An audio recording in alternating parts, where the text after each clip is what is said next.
हाँ तो स्टूडेंट्स, अब जो हम लास्ट वाला क्वेश्चन उसको करने जा रहे हैं। क्वेश्चन नंबर है हमारा 9। अब आप देखिए इसमें क्या रहा है, एक समान चुंबकीय क्षेत्र में रखे धारावाही लूप पर लगने वाले बलाघूर्ण के लिए सूत्र प्राप्त कीजिए और इससे द्विध्रुव आघूर्ण की परिभाषा दीजिए। पहले तो इसको कर लेते हैं हम, ठीक है बेटा। अब एक समान चुंबकीय क्षेत्र का क्या मतलब है, क्वेश्चन नंबर हमारा 9 है। एक समान चुंबकीय क्षेत्र का मतलब होता है जिसमें बल रेखाएं एक दूसरे के समांतर हों और समदूरस्थ हों, तो ऐसा चुंबकीय क्षेत्र एक समान चुंबकीय क्षेत्र होता है। तो इस एक समान चुंबकीय क्षेत्र में हमें क्या करना है, हमें ज्ञात करना है कि कितना किसी धारावाही लूप पर कितना बलाघूर्ण लगेगा। धारावाही लूप मैं आपके लिए बनाकर लाया हूँ, जैसे ये है, देखो ये एक वायर है। इस वायर को हमने ऐसे इसमें 2-3 फेरे लपेटे हैं, तो ये तो होगी हमारी कुंडली। अगर एक ही फेरा होता तो होता धारावाही लूप। तो धारावाही लूप इस चुंबकीय क्षेत्र में रखा है, ठीक है। इस चुंबकीय क्षेत्र में मान लेते हैं ऐसे रखा है, ऐसे किसी एंगल पे। तो अगर ऐसे रखा है तो जैसे हम धारा प्रवाहित करेंगे, सपोज हमने यहाँ से धारा प्रवाहित करी तो इधर से चलेगी धारा, ऐसे होते हुए ऐसे होते हुए ऐसे होते हुए इधर से बाहर निकल जाएगी। तो यही चित्र हमें समझो इसमें बनाना है। तो हमने मान लिया कि भाई ये कोई धारावाही लूप है, ऐसे, और इसमें धारा इधर से गई ऐसे होते हुए, जो मैंने आपको भी समझाया है, इधर से धारा बाहर निकल आई। ये वाली साइड मान लेते हैं PQ है इसकी, और ये वाली साइड मान लेते हैं RS है। तो अब इस धारावाही लूप पर हमने मान लिया कि जो लूप की लंबाई है L है और जो चौड़ाई है वो B है। ये हमने अपनी तरफ से मान लिया, ठीक है बेटा। तो अब आप देखिएगा कि जब भी कोई करंट कैरिंग लूप, जब भी कोई धारावाही लूप किसी चुंबकीय क्षेत्र में रखा जाता है तो उस पर बल लगता है। ये हमने पहले पढ़ा हुआ है। बल का सूत्र होता है F बराबर I/B/L sin थीटा, ये सूत्र होता है। अब आप अगर एक सिंपल एग्जांपल इसका समझेंगे तो अगर ये धारावाही लूप है हमारा और ये चुंबकीय क्षेत्र में रखा है, तो ये मान लें हमने जो पेन है हमारा चुंबकीय क्षेत्र है और ये जो लूप हमने बनाया लूप है। तो आप देखो ये कोण कितना बनना है, 90 डिग्री का कोण बनेगा पेन से। आप किसी भी भुजा का कोण देख लो, कोई भी भुजा, ये वाली भुजा है तो इस भुजा का भी जो कोण है वो कितने बनेगा, देखो 90 डिग्री बन रहा है। ये दिख रहा है 90 डिग्री आपको, हर एक भुजा 90 डिग्री का कोण बनाएगी, पहली बात। दूसरी बात, अब अगर हम इसकी बल की दिशा देखें तो आपने फ्लेमिंग के बाएं हाथ का नियम पढ़ा होगा। ये नियम है कैसे, F/B/I। F मतलब चुंबकीय बल की दिशा ये होगी, B मतलब चुंबकीय क्षेत्र की दिशा और I मतलब धारा की दिशा। अब अगर इस लूप को देखो आप तो B तो ये हो गया, देखो ये वाली जो लाइन है मैंने B की दिशा बता रखी है। धारा इसमें कैसे है, ऊपर की ओर है, तो ये होगी धारा की दिशा। ये धारा की दिशा में होगी, ये वाली जो उंगली हमारी, ये वाली उंगली, ये वाली फिंगर हमारी धारा की दिशा में होगी। ये वाली जो फिंगर है ये चुंबकीय बल की दिशा में होगी। तो अंगूठा मेरा नीचे की तरफ है, तो इस भुजा पे बल नीचे की तरफ लग रहा है ऐसे। तो इस वाली भुजा पे जो PQ है, इस पे जो बल लगा है वो ऐसे नीचे की तरफ लगेगा, मान लो F1। अब क्योंकि इस वाली जो भुजा है इसमें जो धारा है वो इससे विपरीत है, तो इसमें जो बल होगा विपरीत हो जाएगा। ये मान लो F2 है। तो यहाँ पे जो बल F1 है और जो F2 है, लूप की भुजाओं PQ तथा RS पर जो लगने वाले बल होंगे वो दोनों बराबर होंगे। कितने हो जाएंगे बेटे, ये बल कितने हो जाएंगे दोनों, ये वाला सूत्र लगेगा। तो I/B/L sin थीटा हो जाएगा 90 डिग्री। इसको सोल्व करेंगे तो F1 और F2 दोनों बल कितने आ जाएंगे हमारे पास, I/B/L sin 90 होता है 1। अब जो चौड़ाई है लूप की,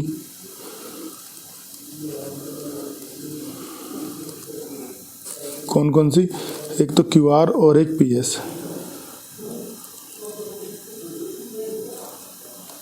अगर इस पे बल निकालेंगे तो F3 मान लो, इस इधर से इस वाली भुजा पे बल मान लो आप F3 है और इस वाली भुजा पे मान लो F4 है। तो F3 और F4 भी बराबर होंगे क्योंकि दोनों भुजाएं सेम लंबाई की हैं। सूत्र लग जाएगा I/B/L। L मतलब लंबाई। अब ये चौड़ाई, ये वाली जो साइड है इसकी चौड़ाई हमने कितनी मान रखी है, भुजा कितनी मान रखी है, B × sin थीटा 90 डिग्री हो गया। तो F3 और F4 भी हमारे कितने हो जाएंगे, इक्वल, और ये आ जाएंगे। अब देखो यहाँ पे बल तो हम निकाल लेंगे, लेकिन यहाँ पे जो असली जो काम है वो इन बल की दिशाओं से है। अब जैसे ये बल और ये बल एक दूसरे के उल्टे लग रहे हैं, अगर इस बल को निकाल लोगे आप, ये लूप मान लिया हमने ना, दोबारा से फिर देख लेते हैं। तो इस लूप में ये तो चुंबकीय क्षेत्र की दिशा होगी। अब धारा देखो ऊपर की तरफ आ रही है, ये धारा की दिशा होगी, ठीक है, ये जो उंगली है धारा की दिशा में, ऐसे धारा की दिशा, ये चुंबकीय क्षेत्र की दिशा। तो बल कैसा लग रहा है, अंगूठा हमारा ऊपर की तरफ है। तो यहाँ पे लूप की इस वाली भुजा पे, इस वाली भुजा पे जो ये बल लगा F3 ऊपर की तरफ हो गया और F4 हो जाएगा नीचे की ओर। अब यहाँ पे क्या है बेटा, आप अगर ध्यान से देखेंगे, अब एक बल F3 से, एक बल जो F3 है वो इसको खींच रहा है ऊपर की तरफ, तो F3 ऐसा लगा है ऊपर की तरफ, F4 नीचे की तरफ खींच रहा है। तो ये दोनों इसको बैलेंस करेंगे, एक ऊपर लग रहा है बल, एक नीचे खींच लग रहा है, दोनों बराबर है तो बैलेंस करेंगे। और F1 इसे नीचे ऐसे पुश कर रहा है और F2 इसको ऊपर की तरफ पुल कर रहा है। तो आप देखोगे कि दो बलों ने तो बैलेंस कर लिया। अब अगर इसको इससे इधर से नीचे, इधर से ऊपर लाएंगे तो क्या होगा, ये लूप ऐसे घूम जाएगी, ऐसे लूप घूम जाएगी। तो घूमने का मतलब से बलाघूर्ण रहेगा। तो हम कहेंगे कि यहाँ F3 तथा F4 लूप को संतुलित करेंगे, जबकि F1 व F2 क्या बनाएंगे, ये एक युग्म बना लेंगे, बलों का एक जोड़ा, एक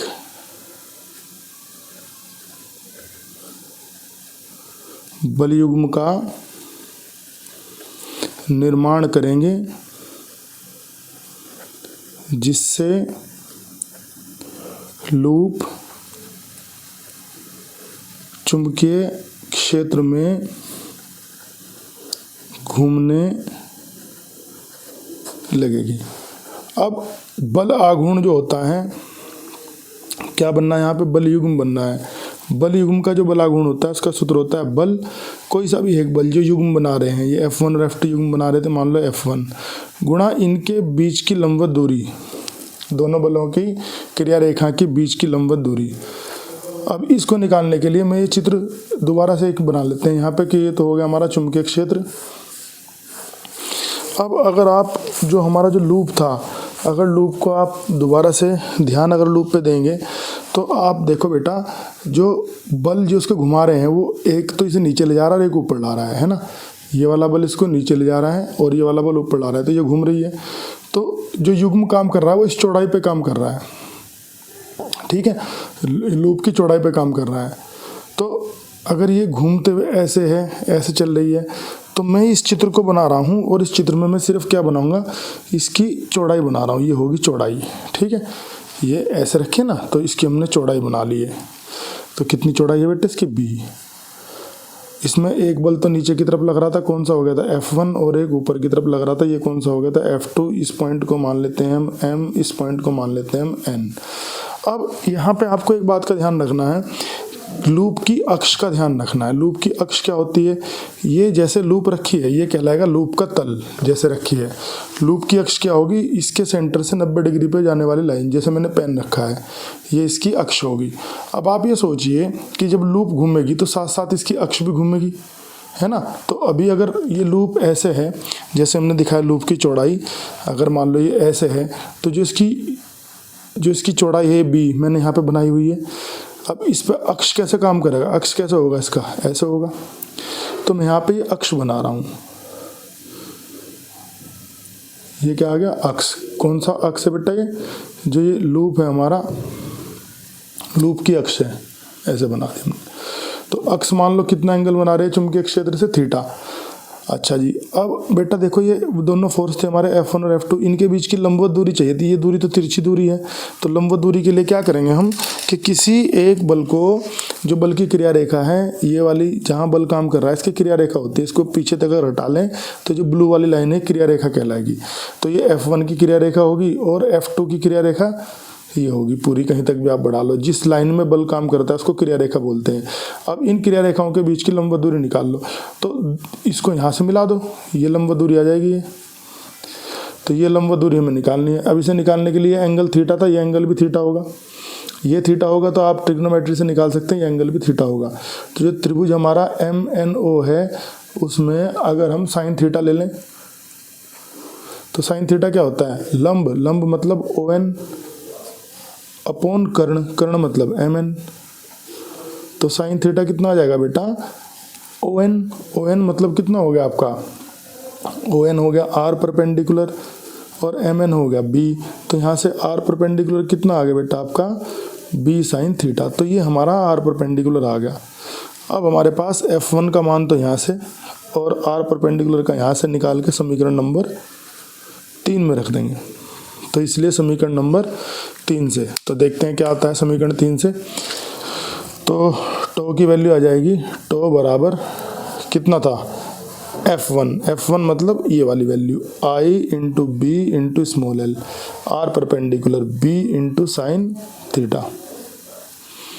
ठीक है, ये साइन थीटा अलग है। एक काम करो आप इस एंगल को अल्फा मान लो, नहीं तो कन्फ्यूजन रहेगा, है ना। ये एंगल अल्फा मान लो आप, ये आ गया अल्फा। ठीक है, तो अब यहाँ से इसको मैं थोड़ा सा एडजस्ट कर लेता हूँ, ऐसे लिख देता हूँ। ये मैंने इसलिए लिखा क्योंकि यहाँ पे जो ये ब्रैकेट में L इंटू बी है, L मतलब ये लेंथ और B मतलब ये इसकी जो है ब्रेड्थ। तो लेंथ और ब्रेड्थ जो होती है इनका मल्टीप्लिकेशन क्या होगा, स्लोप का एरिया। तो हम इसको लिख देंगे आगे जाके tau equal to I into B into capital A into sine alpha. जहाँ पे ये जो कैपिटल A है, कैपिटल A क्या होता है, L इंटू बी, ये क्या होगा भाई, लूप का क्षेत्रफल। ठीक है, तो ये फॉर्मूला आ गया, tau is equal to IAB sine alpha. तो ये लूप के लिए आ गया। अगर यहाँ पे किसी क्वेश्चन में अगर कुंडली के लिए पूछे तो बेटा देखो कुंडली कुछ नहीं होती। अगर लूप अगर कोई होता है ना, तो लूप के जैसे ये जो मैंने बना रखा है ये कुंडली है एक्चुअल में। इसमें आप ध्यान दोगे तो तार के 2 फेरे हैं। अगर एक ही फेरा होगा तार का तो लूप होगा, और बहुत से फेरे होंगे तो कुंडली होगी।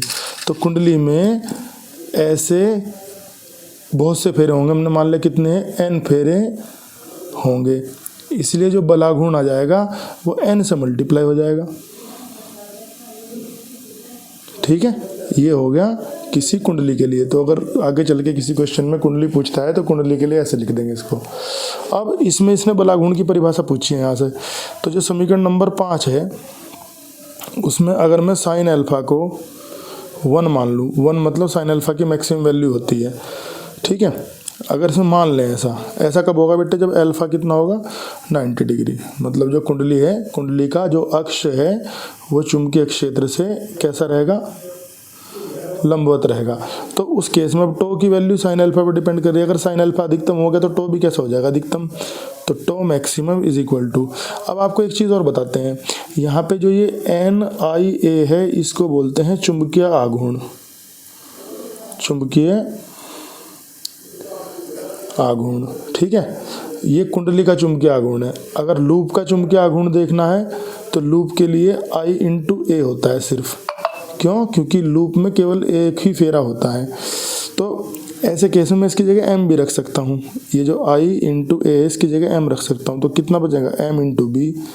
तो यहाँ से जो M है, जो इसका द्विध्रुव आघूर्ण है या चुंबकीय आघूर्ण है, वो कितना हो जाएगा, टो मैक्सिमम अपॉन B।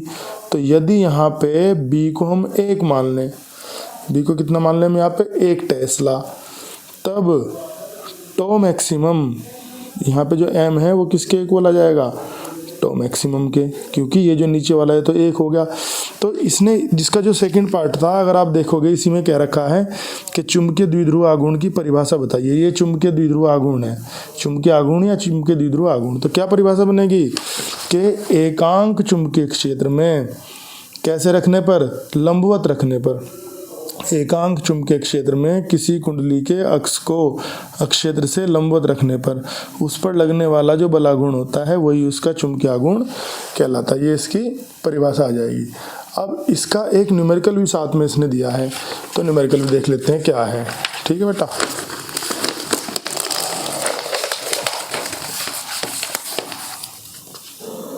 चलो जी न्यूमेरिकल भी देख लेते हैं क्या है। तो न्यूमेरिकल में इसने कहा है, आप देख लीजिएगा इसमें क्या कहा है कि 1 सेंटीमीटर स्क्वायर क्षेत्रफल का एक धारा लूप 2 सेंटीमीटर, इसमें 2 एम्पीयर की धारा बह रही है। तो क्षेत्रफल दे रखा है 1 सेंटीमीटर स्क्वायर। अगर इसको मीटर स्क्वायर में चेंज करोगे तो 10⁻⁻⁴ मीटर स्क्वायर। और इसमें धारा कितनी बह रही है, 10 एम्पियर की। पूछ रहा है इसका चुंबकीय आघूर्ण बताओ, तो क्या फॉर्मूला है, I × A। अभी हमने बताया इससे पहले जो वीडियो में बताया है, तो बस इन दोनों की मल्टीप्लाई कर दो। तो I हो गया इसमें 10, सॉरी I इसमें 2 दिया है, सॉरी, तो I हो गया इसमें 2 × 10⁻⁴। तो क्या आ गया, 2 × 10⁻⁴ एम्पियर प्रति एम्पियर मीटर स्क्वायर। ये आंसर आ गया इसका।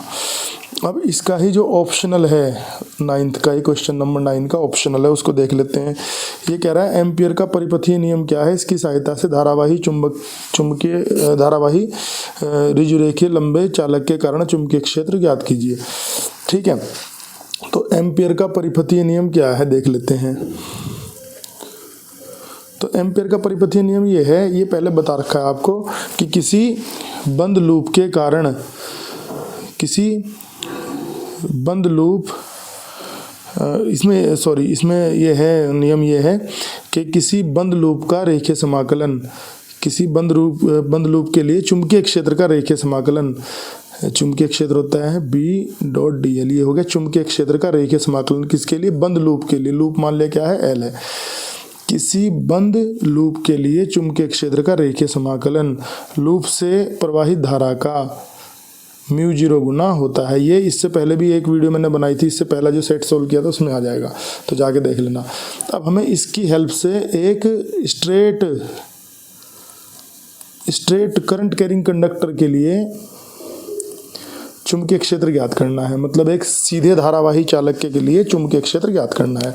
हमने मान लिया कि ये सीधा धारावाही चालक है, ठीक है, लंबाई इसने दे रखी, तो हमने मान लिया कि अनंत लंबाई का है, और इसकी वजह से यहाँ P पॉइंट पे चुंबकीय क्षेत्र ज्ञात करना है। तो देखो एम्पियर का नियम अप्लाई करने का तरीका ये है कि ये मान लो कितनी दूर है इससे, r डिस्टेंस पे है। जिस पॉइंट पे हमें मतलब ये निकालना होता है चुंबकीय क्षेत्र, हम वहाँ से गुजरता हुआ एक लूप मान लेते हैं। तो तार को केंद्र मान के हमने इसको एक लूप मान लिया, इसके चारों तरफ लूप मतलब वृत्त एक तरह से। ठीक है, अब इस लूप की लंबाई का एक छोटा सा हिस्सा ले लेते हैं, पूरी लंबाई का हमने कौन सा हिस्सा लिया, dl। तो ये होगी dl की दिशा। और चुंबकीय क्षेत्र की दिशा अगर देखोगे तो आप जानते हो, आपने पढ़ा होगा दाएं हाथ का हथेली का नियम। इसके अनुसार क्या होता है कि अंगूठे को रखते हैं धारा की दिशा में और उंगलियों को रखते हैं उस बिंदु की दिशा में जहाँ चुंबकीय क्षेत्र देखना है। तो अगर ध्यान दोगे तो मेरी हथेली नीचे की तरफ है, तो चुंबकीय क्षेत्र कैसा हो जाएगा, नीचे की तरफ। तो ये आ गया चुंबकीय क्षेत्र की दिशा।